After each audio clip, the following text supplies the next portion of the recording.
எடுத்தவர்கள் வாசிக்க கேட்போம். கலாத்தியர் 5ஆம் அதிகாரம் 18ஆம் வசனத்தை எடுத்தவர்கள் ஒருவர் வாசிக்க கேட்போம். கலாத்தியர் 5:18. ஆவியினால் நடத்தப்படுவீர்களானால் நீங்கள் நியாய பிரமாணத்திற்கு கீழ்ப்பட்டவர்கள் அல்ல. இந்த நாள்ல எதை குறித்து நாம் தியானிக்க போகிறோம்னா, ஆவியினால் நடத்தப்படுவது. எதை குறித்து தியானிக்க போறோங்க? எல்லாம் வாயை திறந்து சத்தமா சொல்லணும். ஆவியினால் நடத்தப்படுவது. ஒரு ஆமென் சொல்லுங்களேன். அல்லேலூயா. ஆவியில் நடத்தப்படுவதல். அல்லேலூயா. அப்ப ஆவியில ஒரு விசுவாசிகள், ஒரு தெய்வ பிள்ளைகள் ஆவியில் நடத்தப்படுகிற ஒரு அனுபவம் என்பது அது விலையுயர்ந்த ஒரு அனுபவம். அல்லேலூயா. அப்ப ஆராதனை என்பது ஆவியில தான் நிறைந்து ஆராதிக்கணும். ஜெபிப்பது ஆவியில் நிறைந்து ஜெபிக்கணும். உலகத்தான் போல அல்ல. கிறிஸ்துவ ஜீவியத்துல இந்த ஆவியில் நடத்தப்படுவது என்பது மிக மிக அவசியமான ஒன்று. அல்லேலூயா. அந்த மீண்டும் வசனத்தை எல்லாரும் வாய்களை திறந்து கண்களை பார்த்து வாசிக்கலாமா? எல்லாரும் வாசிக்கலாமா? கலாத்தியர் 5:18. ஆவி, சத்தத்தை உயர்த்துங்க. ஆவியினால் நடத்தப்படுவீர்களானால் நீங்கள் நியாய பிரமாணத்திற்கு கீழ்ப்பட்டவர்கள் அல்ல. பழைய ஏற்பாட்டுடைய காலங்களில நியாய பிரமாணம், இந்த நியாய பிரமாணங்களை மோசே கற்பலகையில பரிசுத்த ஆவியால் நிரப்பப்பட்டு 10 விதமான கட்டளைகளை அவருடைய கரங்களை கொண்டு மோசையின் மூலமாக கற்பலகைகளில் எழுதப்பட்டதுதான் 10 நியாய பிரமாணங்கள், நியாய கட்டளைகள். அல்லேலூயா. இது பழைய ஏற்பாட்டில் சொல்லப்பட்ட காரியம். உன் தாயும் தகப்பனையும் கனம் பண்ணுவா. இது கற்பனை. ஒருவேளை இதுக்கு விரோதமா ஒருவன் பாவம் செய்யறான், இது இந்த கற்பனைக்கு இந்த நியாய பிரமாணத்தை ஒருவன் மீறுகிறான் என்று சொன்னா, அந்த நியாய பிரமாணங்களை சரி செய்ய அவன் ஒரு காரியத்தை செய்தா அவன் பாவ தோஷங்கள் மன்னிக்கப்படும். யாருக்கு புரியுதுங்க? இப்போ உங்களுக்கு விளங்குறதுக்காக நான் சொல்றேன். பழைய ஏற்பாட்டினுடைய நியாய பிரமாணங்கள் எண்ணற்றவைகள் இருக்கு. அந்த நியாய பிரமாணங்கள் ஒன்றில் விபச்சாரம் ஒருத்தர் செய்யப்படுகிறான்னு சொன்னா அவர்களை கல்லெறிந்து தான் என்ன பண்ணோம்? சாகடிக்கணும். நான் சொல்றது உங்களுக்கு புரியுதா? இது நியாய பிரமாணத்தினுடைய கட்டளை. ஒருவன் பாவம் செய்யறான் சொன்னா அந்த பாவத்திலிருந்து அவன் விளம்பிலிருந்து அவன் தப்பித்துக் கொள்ள சொன்னா நியாய பிரமாணம் என்ன சொல்லு சொன்னா, ஒரு நல்ல ஆட்டுக்குட்டியை, அதாவது ஒரு வயது முதிர்ந்ததுக்கும் வயதிற்கும் சிறியதற்கும் எல்லாம் நடுத்தரமான ஒரு ஆட்டுக்குட்டியை எடுத்து அதை என்ன பண்ண ஆசாரி பிண்டத்தில் போய் காண்பித்து அதை சரியா இருக்குன்னு சொல்லிட்டு அவர் டிக்கடிக்கிறான் சொன்னா, அந்த ஆட்டையோ இல்ல அந்த மாட்டையோ அவங்க பலி செலுத்தி அந்த ரத்த சிந்தப்படுது சொன்னா இவருடைய பாவங்கள் மன்னிக்கப்பட்டது என்பது நியாய பிரமாணத்தினுடைய கட்டளைகள். இது நான் சொல்றது புரியுதா? பழைய ஏற்பாட்டினுடைய காலத்துல ஒரு தவறு செய்தா அதற்கு விமோச்சனமும் இருக்கு, பரிகாரங்களும் இருக்கு.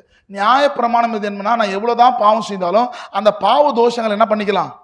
நான் பரிகாரங்களை செய்து நிவர்த்தி செய்து கொள்கின்றதான காரியங்கள் நியாய பிரமாணம். ஆனா புதிய ஏற்பாட்டினுடைய காலத்தில், அதாவது ஆண்டவராகிய இயேசு கிறிஸ்து தம்முடைய குமாரனை இந்த உலகத்திற்கு அனுப்பின பொழுது, அனுப்பித்து அவர் மரித்து 3ஆம் நாள் உயிரோடு எழுந்தின பொழுது, ஆண்டவர் தம்முடைய பிள்ளைகளை பவுல் எப்படி நடக்க வேண்டும் என்று விரும்புகிறார் என்று சொன்னா, ஆவியால. சத்தமா சொல்லுங்க. எதில் நடத்தணுங்க? சத்தமா சொல்லுங்களேன். எதில் நடத்தணுங்க? கிறிஸ்துவ ஆலயத்துல சபைகளில ஆராதனை என்பது எதில் நடத்தப்படணும்? ஆளை பார்த்து ஆராதிப்பதல்ல, அவர்கள் வாயிலிருந்து புறப்படுகிற வார்த்தை கொண்டு ஆராதிப்பது தான் ஆவியில் நடத்தப்படுவது. யாருக்கு விளங்குது? எந்த மனுஷன் ஆராதிக்கும் போது ஆளை பார்க்கறானோ அவன் இன்னும் எதுல பலப்படல? ஆவியில பலப்படல. யாருக்குள்ள விளங்குதுங்க?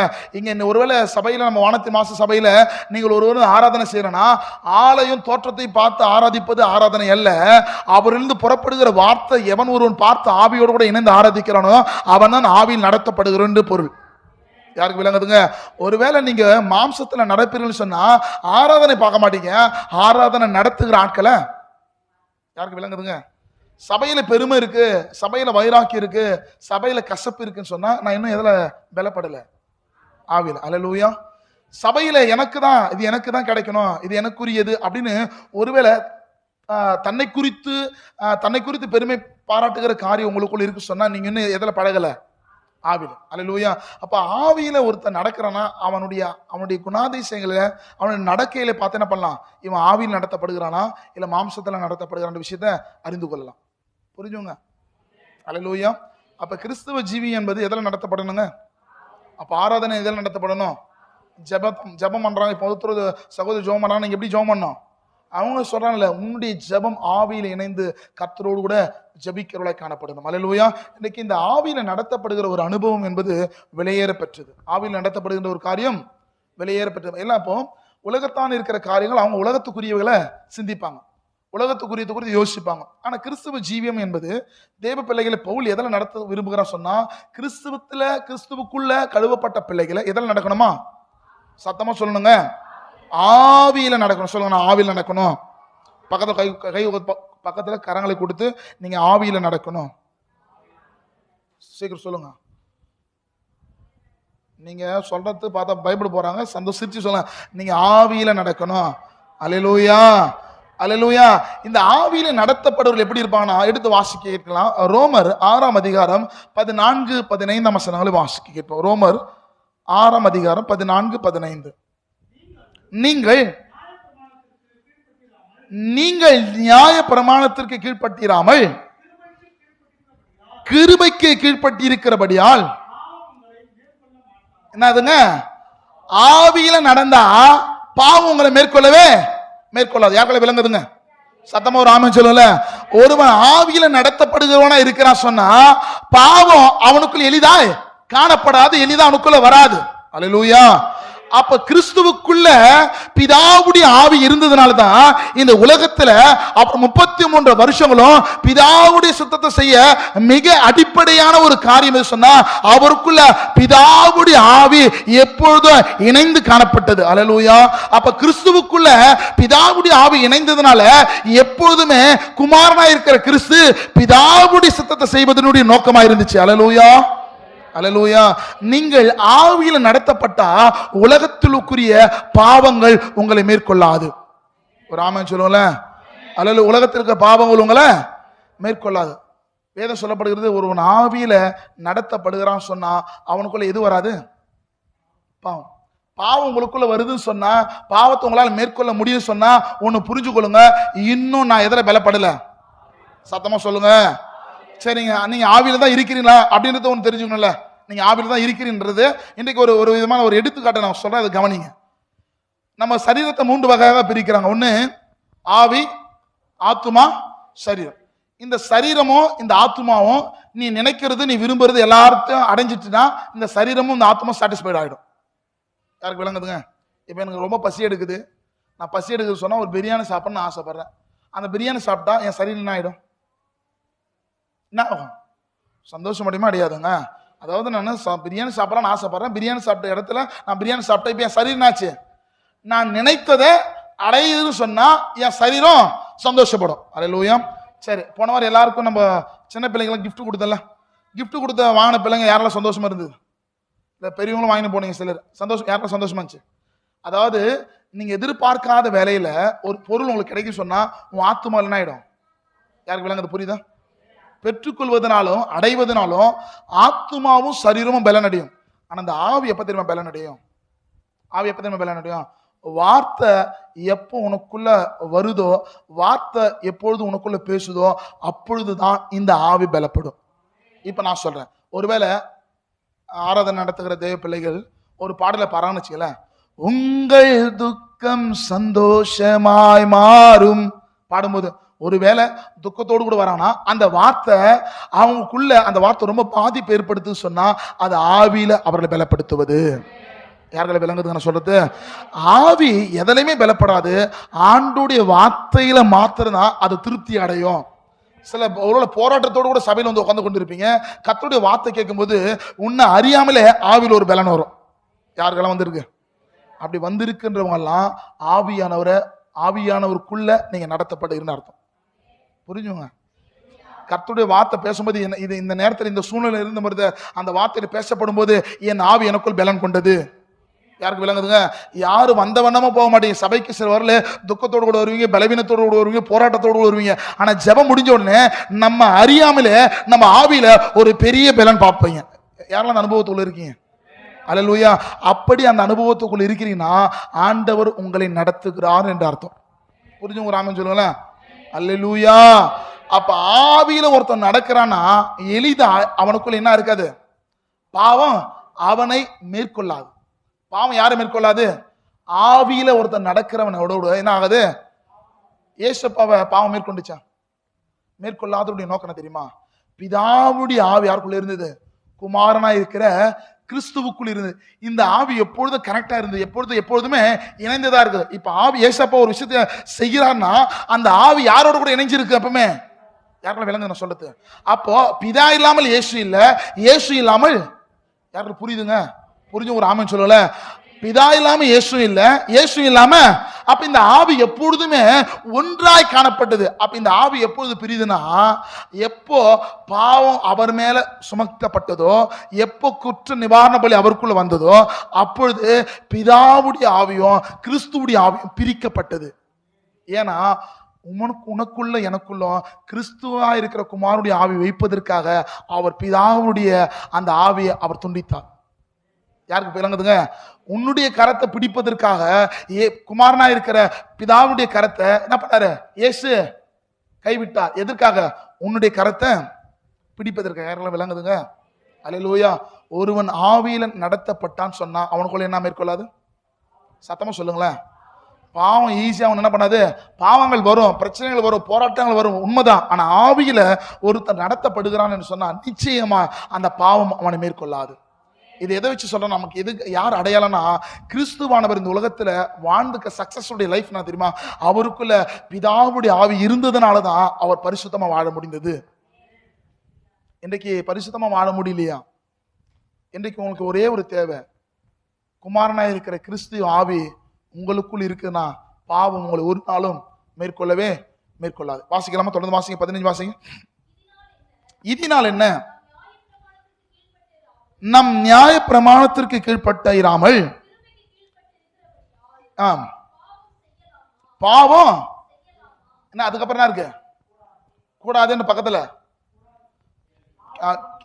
கேள்விக்குறி. நியாய பிரமாணம் செய்தா, அதாவது பழைய ஏற்பாட்டினுடைய காலத்துல இந்த பாவம் செய்தா இதற்கு பரிகாரம் இருக்கு. புதிய ஏற்பாட்டுல ஆவியில நடத்தப்பட்டா எதை செய்யணும் எதை செய்யக்கூடாதுன்றது ஆவி உன்னை பகுத்தறியும். யாருக்கு விளங்குதுங்க? எனக்கு ஒரு விதமான பாவம் வரும்போது அந்த பாவத்தை எப்படி நான் மேற்கொள்ளலாம்னு எனக்குள்ள இருக்கிற ஆவியானவர் என்னை போதித்து நடத்துவார். உங்களுக்குள்ள அதே ஆவியானவர் இருக்கிறான்னா உங்களுக்கு வேறொரு விதத்துல ஒரு போராட்டங்கள் வருதுன்னு சொன்னா கிறிஸ்து அதற்கான ஒரு போதனை உனக்கு என்ன பண்ணுவார்? வெளிப்படுத்துவார். யாரால விளங்குதுங்க? அல்லேலூயா. அப்ப அந்த ஆவி எதுக்கு உங்களுக்கு தேவைப்படுதுன்னா, நான் நித்திய வழியில நடப்பதற்கு ஆவி எனக்கு ரொம்ப அவசியம். ஒரு ஆமென் சொல்லுங்களேன். அல்லேலூயா. அப்ப சபை எதால் நடத்தப்படணுங்க? அப்ப இங்க வந்து நீங்க ஒருத்தர் வந்து பாடல் பாடான்னு சொன்னா நீங்க பாடலா பார்க்க கூடாது, அந்த பாடல் ஆவியில் நிறைந்த பாடணும். யாருக்குள்ள விளங்குதுங்க? யார் ஒருத்தர் ஆள் பார்க்க ஆரம்பிக்கிறானோ அவனுக்குள்ள எதுவும் இல்ல, ஆவி இல்லை. ஏனென்றால் தள்ளப்பட்டவர்களை மூளைக்கு தலைக்கெல்லாம் மாற்றுகிற பிரசனம் அவனுக்குள் இருக்கிறது யார் அறிந்து கொள்கிறாரோ அவர்கள் தேவ ஆவியினால் நிரப்பப்பட்டவர்கள். ஒரு ஆமென் சொல்லுங்களேன். அல்லேலூயா. தள்ளப்பட்ட எலிசா கத்த 12வது ஏர்மாட்டு ஓட்டி கொண்டிருக்கும் போது எலிசா அவரை கொண்டு போய் என்ன பண்ண, எலி அவரை கொண்டு போய் அவர் மேலுக்கு சால்வை கொடுக்க முடியும் சொன்னா தள்ளப்பட்டவர்களை தான் மூளைக்கு தலைக்கல்லாய். ஒரு ஆமென். அல்லேலூயா. அப்போ நான் எதில் நடத்தப்படணும்? சபை எதில் தான் நடத்தணும்? அப்ப ஆவியில நடத்தப்பட்டா உனக்குள்ள என்ன இருக்காது? நான் பெருமை எனக்குள்ள தான் என்கிற ஒரு எண்ணம் வராது. எனக்கு எல்லாம் தெரியும், எனக்கு அது இருக்கு, எனக்கு இது இருக்குன்னு ஆவியில நடத்தப்படுகிறவனுக்கு விளங்கி கொள்ளும். ஏன்னா ஆவியில் நடத்தப்படுகிற இந்த உலகத்தில் இருக்கிற எந்த ஒரு காரியமும் எனக்கு நிரந்தரமானது இல்லைன்றது ஆவியானவர் நிச்சயம் அவனுக்கு போதிப்பார். வாசிக்கலாமா? தொடர்ந்து வாசிங்க. அதே ரோமர் 8:14 வாசிமா. மேலும் நல்ல வசனத்தை எல்லாரும் கை வச்சு பார்த்துங்க. மேலும் எவர்கள் தேவனுடைய ஆவியினாலே நடத்தப்படுகிறார்களோ அவர்கள் தேவனுடைய புத்திரர்களாய் இருக்கிறார்கள். அல்லேலூயா. ஒரு விலையேறப்பட்ட ஆசீர்வாதம் என்ன தெரியுமா? நீங்க சபைக்கு வருவதனால தேவ புத்திரர்கள் அல்ல, நீங்கள் ஆராதிப்பதனால தேவ புத்திரர்கள் அல்ல. தேவ புத்திரர்களா எப்ப நீங்க மாற்றப்படுவீங்கன்னு சொன்னா தேவ ஆவியானவர் உனக்குள்ள வாசமா இருக்கும்போது நீ தேவ பிள்ளையா மாறுவ. யாருக்கு புரியுதுங்க? அப்ப தேவ புத்திரன் பிதா குமாருடைய சத்தத்தை யார் ஒருவன் செய்கிறானோ அவன் தேவ புத்திரன். யாருக்குள்ள விளங்குதுங்க? புரிஞ்சு ஒரு ஆமென் சொல்லல. அப்ப தேவ புத்திரன் என்பது அடையாளமே எனக்குள்ள அவர் வாசமா இருப்பதுதான். புரிஞ்சுங்க? அப்ப அவர் யாருக்குள்ள இருக்கணுங்க? அவர் எனக்குள்ள இருப்பதுதான் என்னுடைய அடையாளம். அவர் எனக்குள்ள இல்லைன்னு சொன்னா நான் வெறும் பாத்திரவான். இந்த வெறும் பாத்திரவானுக்குள்ள அவர் வந்தா அவர் என்னை நடத்துறாரு, அவர் என்னை பலப்படுத்துறாரு, அவர் எனக்கு வழிகாட்டுகிறாரு, அவர் என்னை போதிக்கிறாரு, என்னை பாவத்திலிருந்து நீக்கிறார் சொன்னா அவர் தான் என்னை நடத்துகிறவர், நான் அவருடைய பிள்ளை. அல்லேலூயா. குமாரனா இருக்கிற கிறிஸ்து எப்படி பிதாவுடைய சித்தத்தை அனுதினம் செய்தாரோ, குமாரனுடைய ஆவி உங்களுக்குள்ள இருந்தா அவருடைய சித்தத்தை அனுதினம் உங்களால் செய்ய முடியும். ஒரு ஆமென் சொல்லுங்களேன். சபைக்கு வரோம், காணிக்க போறோம், ஆராதிக்கிற இல்லைங்க சிஸ்டர் பிரதர், நீங்கள் ஆராதிக்கிற ஆராதனை என்பது ஆவியில் நிறைந்த ஆராதனை இருக்கு சொன்னா, அந்த ஆவி உங்க பலப்பட்டது சொன்னா, அந்த ஆவியில கிடைக்கிற ஒரு பல எல்லா பாவத்தையும் மேற்கொள்ள கர்த்தர் கிருபை பாராட்டுவா. குடும்பத்துல உபத்திரம் வருதா, குடும்பத்துல பிரச்சனை வருதா, குடும்பத்துல குழப்பம் வருதா, நீங்க ஆவியில பலப்பட்டவரா அந்த பலவீனத்தை அந்த ஆவியானவர் உன்னை பலப்படுத்துவா. யாருக்கு விளங்குதுங்க? இருக்கீங்களா?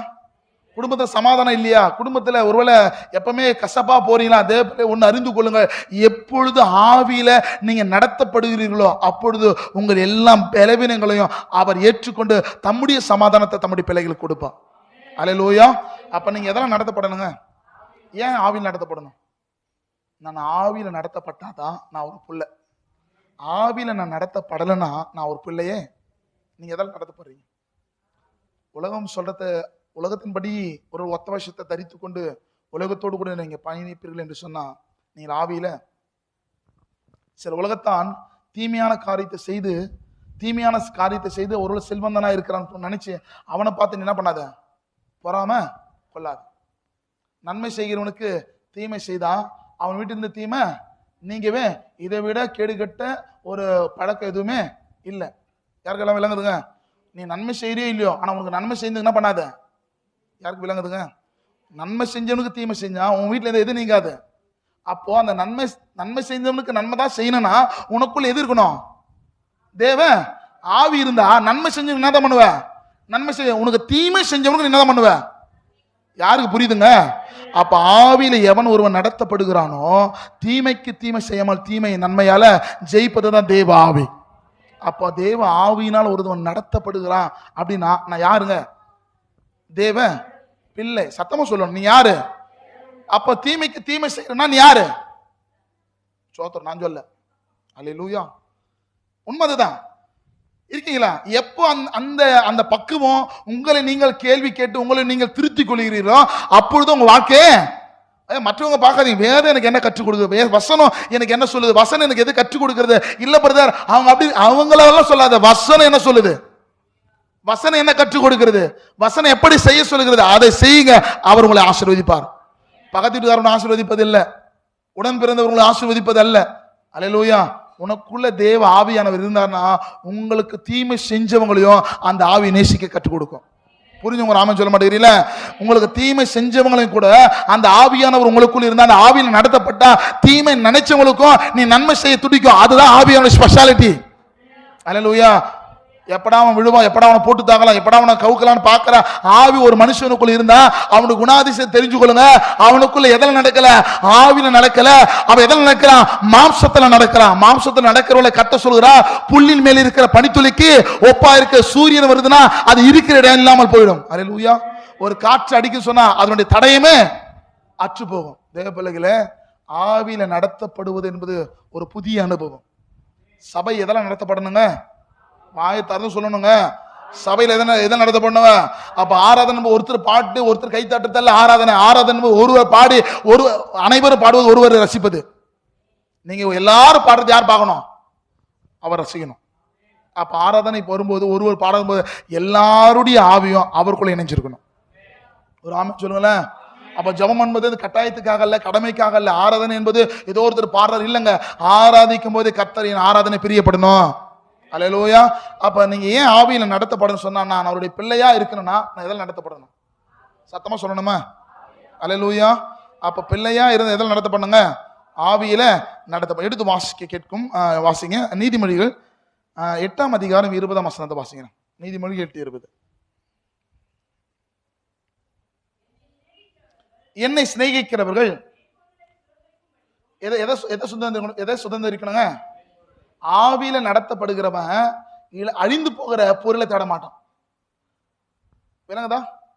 நீங்க எதற்காக ஆவியில் நடத்தப்படணும் சொன்னங்க? ஆவியில் எதற்காக நடத்தப்படணும்? அவருடைய பிள்ளையா இருக்குன்னா என்னுடைய அடையாளம் எதுங்க?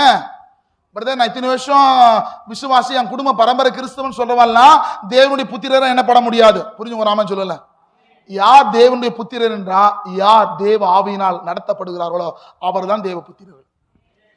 2020ஆம் ஆண்டுல நான் ஞானஸ்தானம் பெற்ற ரைட் சூப்பர். இல்ல 20 வருஷமா நான் ரசிக்கப்பட்ட ரைட்டு. ஆனா தேவ ஆவி ஒருவனுக்குள் இல்லைன்னு சொன்னா அவன் தேவனுடைய புத்திரராய் மாறவே முடியாது. அப்ப தேவ புத்திரனா ஒருவன் இருக்கிறான்னா மெய்ப்பொருளை அறிந்தவனாய் காணப்படுவான். இந்த உலகத்துல எது நிலையானது, எது நிலையற்றது என்பதை ஆவியானவர் அவனுக்கு என்ன பண்ணுவாரு? போதிப்பார். வாசிக்கலாமா? என்னை சிநேகிக்கிறவர், யார் சிநேகிக்கிறவர்கள்? ஆவியில நடத்தப்படுகிற. இப்ப யாரு சிநேகிப்பாங்க? சத்தமா சொல்லுங்களேன். இல்ல புரியலையா? ஏன் நீங்க ஆவியில நடத்தப்படணும் சொல்றேன்? அவருடைய பிள்ளையா மாறுவதற்காக நான் என்ன பண்ண? ஆவியில நடத்த. அப்ப நான் அவருக்குள் அவருடைய பிள்ளையா நான் மாறிட்டேன். நான் யார் நேசிப்பேன்? அப்ப என் விருப்பம் அல்ல. இதுக்கப்புறம் என் வாழ்க்கையில எல்லாம் நடக்கிறது எல்லாம் யாருடைய விருப்பம்? யார் விருப்பங்க? சத்தமா சொல்ல, யார் விருப்பங்க? அப்பா குமாரனுடைய விருப்பம். இப்ப வாசிங்க, தொடர்ந்து வாசிங்க. இப்ப யாரை சிநேகிக்கிறீங்க? அவருடைய பிள்ளைகளை இப்ப யாரு சிநேகிக்கணும்? அவரை சிநேகிக்கிறவர்கள். வாசிங்க. என்ன பொருள் சுதந்திரிக்கணுங்க? மெய்ப்பொருளை சுதந்திரிக்கும்படிக்கு அவருடைய களஞ்சியங்களை நான் நிரப்பும்படிக்கும் அவர்களை எதன் வழி நடத்துவாரா? ஆவி உங்களுக்குள்ள இருந்தா அந்த ஆவி உங்களை நீதியின் பாதையில் நடத்தி மெய்ப்பொருளை அடைய செய்ய முடியும். ஒரு ஆமென் சொல்லுங்களேன். ஆவியானவர் உங்களுக்குள்ள வாசமா இருக்கிறார்னா துர்பிரயோகமா இல்ல சைட்ல வருகிற ஒருவேளை கடவுளுக்கு பிரியமில்லாத எந்த ஒரு பொருளை கொண்டு, எந்த விதமான பணத்தை கொண்டு கர்த்தர் உங்களை ஆசீர்வதிக்க. ஆமென் சொல்லுங்க. கடவுள் உங்களை ஆசீர்வதிப்பார் என்று சொன்னா அவர் எதன் வழியில் நடத்துவாரு? சத்தமா, எதன் வழி? சத்தமா சொல்லணுங்க. யாவர் என்னை நீதியின் வழியில நடத்துவதற்காக தான் அவர் எனக்குள்ள இருக்கிறாரு. அல்லேலூயா. உலகம் எதன் வழியா போலாம், ஆனா நான் நீதியின் வழியில போவேன். யாரால் நீதி வழி போக பிரியப்படுறீங்க? பிரியப்படுகிறவர்கள் அவருடைய புத்திரர்கள். அல்லேலூயா. நீங்க எடுத்து வாசிக்க கேட்கலாம். கலாத்தியர் 5ஆம் அதிகாரம் 25ஆம் வசனத்தை வாசிங்க. கலாத்தியர் 5:25. நாம் ஆவியினாலே பிழைத்திருந்தால், நல்ல கவனிங்க, நான் ஆவியில பிறந்தா எனக்குள்ள எதுல பிழைப்பு? ஆவியில் தான். ஒருவேளை உன் குடும்பத்துல இயலாமை இருக்கா, சில குறைவுகள் இருக்குதா, போராட்டம் இருக்குதா, நீ ஆவியில பிறந்தா அந்த பிரச்சனையை ஆவியில தான் மேற்கொள்ளணும். அல்லேலூயா. ஒரு ஆமென் சொல்லுங்களேன். குடும்பத்துல ஒரு பொருளாதாரம் கம்மியா இருக்குதா, அரிசி கம்மியா இருக்குதா, வீட்டுக்கு சண்டை போடாத, ஜோமன் ஆவியில பலப்படு. ஆவியான பலப்படுத்துவான். அதுக்கான கதவுகளை திறப்பார். அல்லேலூயா. நீங்க பிரச்சனை எதில் கொண்டு வர? குடும்பத்துல ஏன் கொண்டு வரனா? குழப்பம், சமாதானம் இல்ல, எப்பவுமே சண்டை. காரணம் ஆவியில நீ பலவீனமா இருந்தா பிரச்சனை இருந்துனே இருக்கும். நீ ஆவியில பலப்பட்டா பிரச்சனையான காரியத்தோட சமாதானத்தை தேவ பிள்ளைகள் கொடுப்பான். யாருக்கால விளங்குதுன்னு தெரியலங்க. உனக்குள்ள ஆவியில நீ நடத்தப்பட்டா உன் குடும்பத்தில் எத்தனை பலவீனங்கள் இயலாமையில் இருந்தாலும் அந்த ஆவியானவர் உன்னை எல்லாவற்றையும் பலப்படுத்துவா. எல்லாம் இருந்தோம் ஆவியானவர் இல்லைன்னா இருக்கிறதுலயும் சமாதானம் இல்லாம போயிடும். 5 அப்பம் 2 மீன் அங்க பத்தவே பத்தாது, கிள்ளி கொடுத்தா கூட பத்தாது. அது அப்பா கிட்ட வரும்போது அது பூரணமாய் கொடுத்தார். ஆவியானவருக்குள்ள, குமாரனுக்குள்ள பிதாவுடைய ஆவி இருந்ததுனால குறைவுகளை நிறைவாக்க முடியும். சொன்னா கிறிஸ்துவுடைய ஆவி உனக்குள்ள இருந்தா உங்க குறைவுகளை அவர் நிறைவாக்குவார். ஒரு ஆமென் சொல்லுங்களேன். அல்லேலூயா. வாசிங்க சிஸ்டர், வாசிங்க. நாம் ஆவியினால் பிழைத்திருந்தால் ஆவிக்கேற்றபடி நடக்கும் கடவும். தொடர்ந்து வாசிங்க. அதாவது யாருக்குள்ள புகழ்ச்சி வருதோ அவனுக்குள்ள எது இல்ல? சத்தமா சொல்லணுங்க. யாருக்குள்ள புகழ்ச்சி வருதோ, என் பேரு போடல, என்னை கூப்பிடல, என்னை முன்னாடி வைக்கல அப்படின்னு எவன் ஒருத்த பேச ஆரம்பிக்கிறானோ ஒன்னு புரிஞ்சுக்கோ, எனக்கு தரல, எனக்கு வரல, எவ்வளவு கொடுத்தாலும் சாட்டிஸ்ஃபைட் ஆகல அப்படின்னு இந்த மாதிரி கேட்டகரி எல்லாம் இருக்கிறாங்கன்னா இன்னும் எதாலும் நடத்தப்படல. புரிஞ்சுங்க ராமன் சொல்லல. எனக்கு இல்லைனாலும் பரவாயில்ல பிரதர், நீங்க எடுத்துட்டு போங்கன்னு கொடுப்பதுதான் ஆவியில் நடத்தப்படும். ஏன்னா இயேசு வாங்குகிறவர் அல்ல, இயேசு. ஒரு ஆமென் சொல்லுங்களேன். இப்போ நான் உங்ககிட்ட எல்லாருக்கிட்ட ஒரு கிஃப்ட் பாக்ஸ் கொடுத்துட்றேன், 2 பேருக்கு இல்லை, உங்ககிட்ட வந்து கொடுத்துட்டு போவியா? அது எப்படி பிரதர், ஆண்டவர் கொடுத்தது நான் ஒரு நாள் இழக்க மாட்டேன் பிரதர் அப்படின்னு சொல்லுவேன்? இல்லை கொடுத்துட்டு போவேன். உண்மையா சொல். எல்லாரும் கிஃப்ட் கொடுத்துறேன், அது விலை அதாவது ரொம்ப ரொம்ப நீங்க நேசிச்ச ஒரு பொருள், எல்லாரும் கொடுத்துட்டோம், 2 பிள்ளைகளுக்கு கிடைக்கல. யாரெல்லாம் என்கிட்ட வந்து நான் அவங்களுக்கு கொடுத்துறேன் பிரதர் சொல்ல முடியும்? கை நல்லா தூக்கம். இன்னும் தூக்காத கையெல்லாம் என்ன தெரியுமா? இன்னும் எதில் பல பண்ணணும்னு சொன்னா ஆவியில விட்டு கொடுக்கிற அனுபவம் எப்போ வருதோ அப்பதான் விளங்குதா. இது கொஞ்சம் டஃப், ரொம்ப கஷ்டமா தான் இருக்கும். நீ விட்டு பாரு, இது ஒண்ணு இழந்தா கர்த்தர் உனக்கு 10 கொடுப்பார். கர்த்தருக்காக நம்மளால ஒண்ணு வாங்கிட்டு இன்னொன்னு வாங்குறோம், அது வேற விஷயம். அப்படி இருக்கக்கூடாது. கொடுப்பதுதான் கிறிஸ்தவ ஜீவியத்தில் ஆசீர்வாதம். வாங்குவதை காட்டிலும் கொடுப்பதே நல்லது. சொல்றதல்ல, ஆவி உனக்குள்ள இருந்தா பிறகு கொடுக்கிற எண்ணம் உனக்குள்ள வந்துடும். ஆவி இருந்தா பிறகு கொடுக்கிற எண்ணம் தான் வரும், எடுக்கிற எண்ணமே யாருக்கு விளங்குதுங்க? இதெல்லாம் எதில் அடையாளப்படுத்தலாம்? அவனுடைய சுபாவங்களில் அறிந்து கொள்ள. வாசிங்க சிஸ்டர், வாசிங்க. வீண் புகுச்ச விரும்பாமலும் ஒருவரை இவங்க இருந்தாவே கோபம் ஆயிடுவாங்க. நம்ம ஆள் பார்த்துருக்கீங்களா? சில ஆள் பார்த்தா நல்லா இருப்பான், சந்தோஷமா இருப்பான், அருணா என்ன பார்க்குது சோத்திரம். சில நபர் பார்த்துட்டா என்ன ஆயிடுவாங்க? கோபம் வருதுன்னா உள்ள என்ன இருக்குது? மாம்சம். கோபப்படுற ஆளே வந்தாலும் ஆவி இருந்தா பரவாயில்ல, ஒரு பார்த்துக்கலாம். அல்லேலூயா. சிலரெல்லாம் உங்களை வெறுப்பேற்றமே சில விஷயம் பண்ணுவாங்க. ஃபர்ஸ்ட் ஆரம்ப நாட்கள் ரொம்ப கோவப்பட்டிருப்பீங்க. இப்போ யோசித்து பாருங்களேன், அதெல்லாம் திரும்பி பார்க்க மாட்டீங்க. காரணம் என்ன தெரியுமா? அதெல்லாம் அது நமக்கு மெய்ப்பொருள் இல்லை. மெய்ப்பொருள் யாரு? ஆவியானவர். அல்லேலூயா, அல்லேலூயா. இதுல இருக்கிறது ரொம்ப மோசமானது தெரியுமா? 15,000 ரூபாய் கொடுத்து ஒருத்த மொபைல் வாங்கியிருப்பான். எவ்வளோ? சத்தமா சொல்லுங்க, எவ்வளோ? 15,000 ரூபாய் கொடுத்து மொபைல் வாங்கியிருப்பான். அவனுக்கு பிடிக்காத ஆள் என்ன பண்ணுறவன் நம்பர் சேவ் பண்ணிருப்பான். இப்போ அவன் கண்டது போறது வரது, சாப்பிட்றது, தூங்குறது, எழுந்துக்கிறதெல்லாம் ஸ்டேட்டஸ் போடுவான். ஆல்ரெடி அவனுக்கு என்னது பிடிக்காது. இப்போ அவன் ஸ்டேட்டஸ் போடுறது யார் பார்க்கறது? இவன் ஓப்பன் பண்ணுவான். அவன் போடுறது பார்த்தீங்கன்னா ஆயிடுவான். அவன் அங்கே தூங்கின்னு யாருன்னா இருப்பான். 15,000 ரூபாய் கொடுத்து ஃபோன் வாங்கிட்டு அவன் போட்டு அவங்க தூங்கினுக்கிறான். அதை பார்த்து நான் தூக்கமே இல்லாமல் போச்சு. அல்லேலூயா. விளங்குதா? அல்லேலூயா. சகிப்புத்தன்மை ஆவியில நடத்தப்பட்டான். சகிப்புத்தன்மை வந்துடும். கோபம் வந்தாலும் அதை ஆண்டவர் பேலன்ஸ் பண்ணுவார். பரவாயில்ல. அல்லேலூயா. வீண் புகழ்ச்சி வாசிங்க. வீண் புகழ்ச்சி விரும்பாமலும்